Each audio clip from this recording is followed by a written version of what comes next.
इस बात का डर था दोस्तों, वही होता हुआ भारत के अंदर नजर आ रहा है। खबर ये सामने निकल के आ रही है कि बीजेपी के दफ्तर को जेनजियो ने पूरी तरह से आपके हवाले कर दिया है। दावा यह किया जा रहा है कि जिस तरह से नेपाल के अंदर तख्ता पलट हुआ कि उसी तरह की तस्वीरें भारत के अंदर हो रही हैं।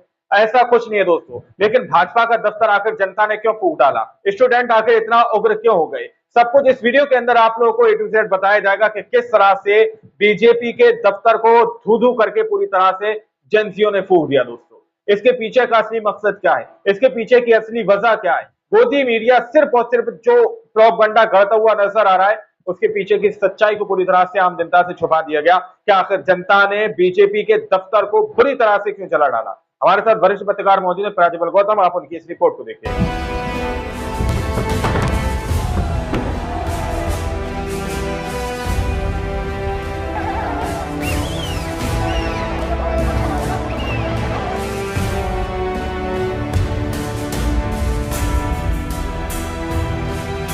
ऐसी तस्वीरें सामने निकल कर आई हैं दोस्तों, ये संयोग तो कहीं कतई हो नहीं सकता कि हर जगह एक साथ भारतीय जनता पार्टी का विरोध होने लग जाए। कुछ तो किया होगा ऐसा जिसकी वजह से जय जयकार की जगह अब हाहाकार हो रही है। जी हां, लगातार हर जगह मणिपुर से लेकर अरुणाचल प्रदेश, असम से लेकर अब लेह तक हर जगह भारतीय जनता पार्टी के खिलाफ जनता सड़क पर है। और अब लेह में जो हुआ उसे देखकर आप भी दंग रह जाएंगे। लेह में बना बीजेपी का दफ्तर गुस्साई भीड़ ने फूंक दिया है। यह नाराजगी क्यों है, क्या यह जानने की कोशिश की या फिर इसे सिर्फ और सिर्फ उपद्रवियों की तरफ से की गई एक घटना मानकर छोड़ दिया जाएगा। यह कभी समझने की कोशिश की जाएगी कि जिस बीजेपी को अपने कांधे पर बिठा कर रखा था इस देश की जनता ने, वही उसे अब पटकने के लिए तैयार क्यों बैठी है। आज एक एक तस्वीर दिखाने जा रहा हूं।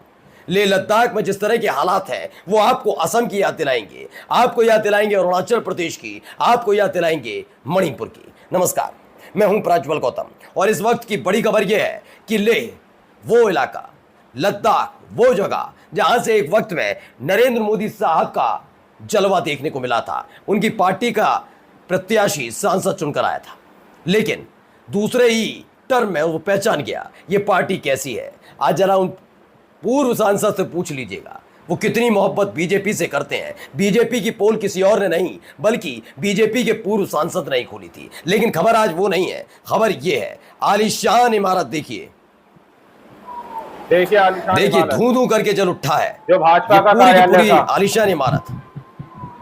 आप समझ सकते हैं कितना विकास लेह और लद्दाख में हुआ, लेकिन उससे ज्यादा विकास अपना कर लिया। जी हाँ, ये भारतीय जनता पार्टी का दफ्तर है जिसे फूंक दिया गया। बताइए, तो लेह में बीजेपी कार्यालय में आग लगा दी गई। लद्दाख के लोग कई दिन से मोदी सरकार के विरोध में प्रदर्शन कर रहे हैं। उनकी मांग है कि लद्दाख को पूर्ण राज्य का दर्जा दिया जाए। आज प्रदर्शनकारी छात्रों पर लाठियां चलाई गई, जिसके बाद प्रदर्शन उग्र हो गया। हर जगह ये छात्र क्यों है, छात्र क्यों, ये सवाल अभी सोचने की कोशिश की है। आप तो कह देंगे तो उकसाया जा रहा है, नेपाल की तर्ज के बाद हो रहा है ये। आप किसी ना किसी देश की घटना से जोड़कर अपने ही देश के नागरिकों को बदनाम करने से पीछे नहीं हटते। हमेशा देखिए यही किया जाता रहा, अपने ही देश के नागरिकों को बदनाम। इस देश का मुसलमान ऐसा है दोगला किस्म का, मैं नहीं कह रहा, ये यही लोग कहते हैं पाकिस्तान भेज दो इसे। लेकिन जब पंजाब में मुसीबत आती है तो कौन जाता है, यही मुसलमान काम आते हैं और साहिब अफगानिस्तान को मदद पहुंचाते हैं।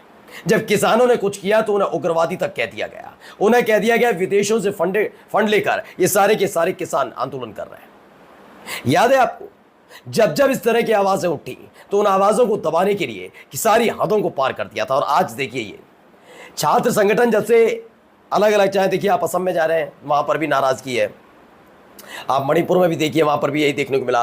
अभी अरुणाचल प्रदेश में गए तो वहां पर भी एक छात्र ने काला झंडा दिखा दिया था, उस पर नाराज हो गए थे। अब लद्दाख में भी कुछ यही हो रहा है। ये देखिए एक और तस्वीर देखिए, इस गुस्से की जिम्मेदारी लेगा कौन। ये तो केंद्र शासित प्रदेश है ना, ये तो सीधे सीधे नरेंद्र मोदी साहब के अंडर आता है, मोदी के साथ साथ शाह के अंडर आता है। हमेशा शांत रहने वाला लेह लद्दाख आज उबल उठा है।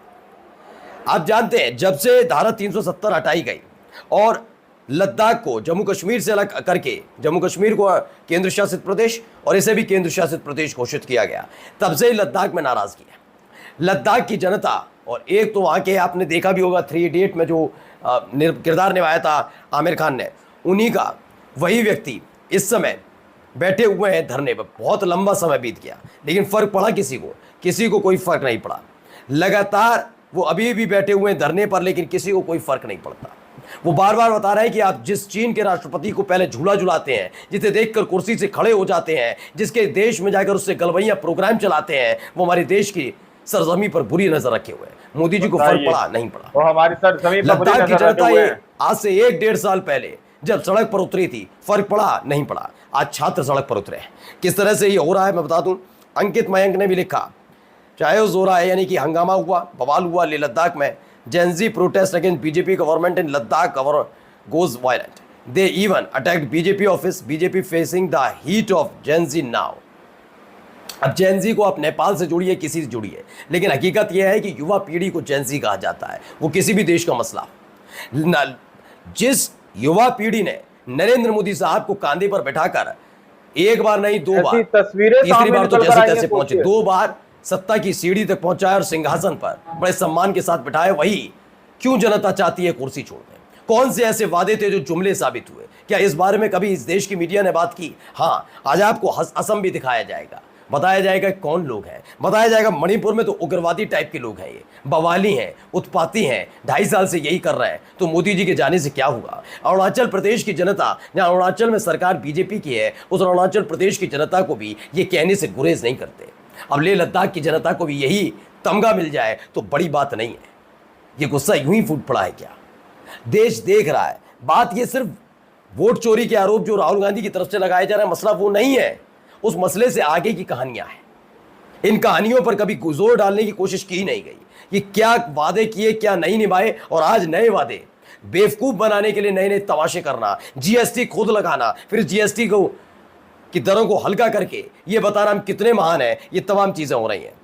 नरेंद्र नाथ मिश्रा ने ट्वीट किया, लेह में स्टूडेंट्स का प्रोटेस्ट, लद्दाख को पूर्ण राज्य देने की मांग की जा रही है।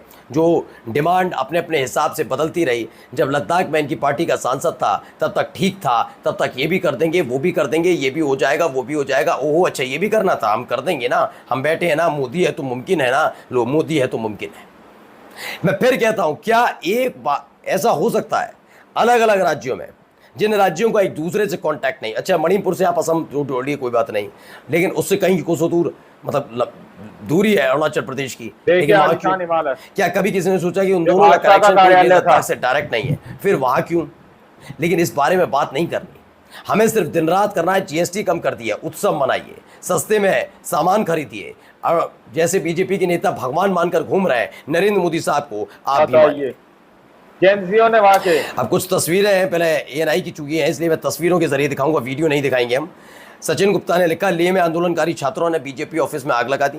5 सितंबर 2019 को आर्टिकल 370 खत्म करने के बाद जम्मू कश्मीर केंद्र शासित प्रदेश बना। इसी तरह लेह और कारगिल को लद्दाख केंद्र शासित प्रदेश बना। तब से लेह और कारगिल के लोग खुद को अपेक्षित महसूस कर रहे हैं। वे लेह को पूर्ण राज्य की मांग देने की मांग कर रहे हैं। बीते 2 साल में इसे लेकर कई दफा प्रोटेस्ट भी हुए। हमने आपको दिखाया ना, 1.5-2 साल पहले बेतहाशा भीड़ लद्दाख की सड़कों पर थी। आपने कभी लेह लद्दाख के अंदर ऐसे प्रदर्शन सुना है क्या? यकीन दिल पर हाथ रखकर बताइएगा। जो नरेंद्र मोदी साहब की सरकार के दौरान हो रहा है, कभी आपने सुना वहां ऐसा हुआ? नहीं हुआ, कभी नहीं। जबकि जम्मू कश्मीर का हिस्सा था, तब भी आप देखिए लद्दाख में हालात कभी नहीं बिगड़े। लेकिन आज हालात क्यों बिगड़ रहे हैं, इस पर सवाल नहीं पूछना। जीएसटी घट गई है, जल्दी से जल्दी सामान खरीदिए, आधे दामों पर दे रही है ना सरकार, जैसे अपनी जेब से दे रही है। आइए, गुरप्रीत गैरीवालिया भी लिखते हैं, मोदी जी देश को बताओ ये किसका कार्यालय जल रहा है और क्यों? वो क्या जवाब देंगे? मीडिया देगी इस पर जवाब, आप देख लीजिएगा। बड़े बड़े एंकर बताएंगे ये लोग जिन्होंने बीजेपी के आलीशान दफ्तर को फूंक दिया वो कौन है, देख लीजिएगा। नमस्कार दोस्तों, आप लोगों ने इस वीडियो को शुरू से आखिर तक देखा। वीडियो के अंदर साफ तौर पर बात की गई है कि किस तरह से जो स्टूडेंट सड़कों पर उतरे हुए हैं, स्टूडेंटों ने जिस तरह से धरना देना शुरू करा है, धरना प्रदर्शन जिस तरह से शुरू करा दोस्तों, उन तस्वीरों को गोदी मीडिया ने छुपाना शुरू कर दिया। गोदी मीडिया ने नैरेटिव पूरा बदल दिया, नैरेटिव गढ़ना शुरू कर दिया दोस्तों। स्टूडेंटों का इस जो उन लोगों ने जो प्रोटेस्ट किया, जिस तरह से आप देखें बिहार के अंदर भी स्टूडेंट सड़कों पर उतरे हुए हैं। लेह लद्दाख के अंदर से भी तस्वीरें सामने निकल कर आई है दोस्तों, जहां पर बीजेपी के दफ्तर को पूरी तरह से स्टूडेंटों ने आग के हवाले कर दिया। स्टूडेंट कह लीजिए आप या आज के जेंसी कह लीजिए इंडिया के दोस्तों। लेकिन इसके पीछे की वजह क्या है? हर जगह स्टूडेंट क्यों उतरे हुए हैं? ये सवाल बहुत बड़ा दोस्तों। इसके पीछे की जो असली वजह है प्राज्वल गौतम ने आप लोगों को इस वीडियो के अंदर बताया। अब आप लोग इस रिपोर्ट के बारे में क्या सोचते हैं, क्या समझते हैं, अपनी राय को सेक्शन में जरूर दीजिएगा। फिर अगली वीडियो में, जब तक के लिए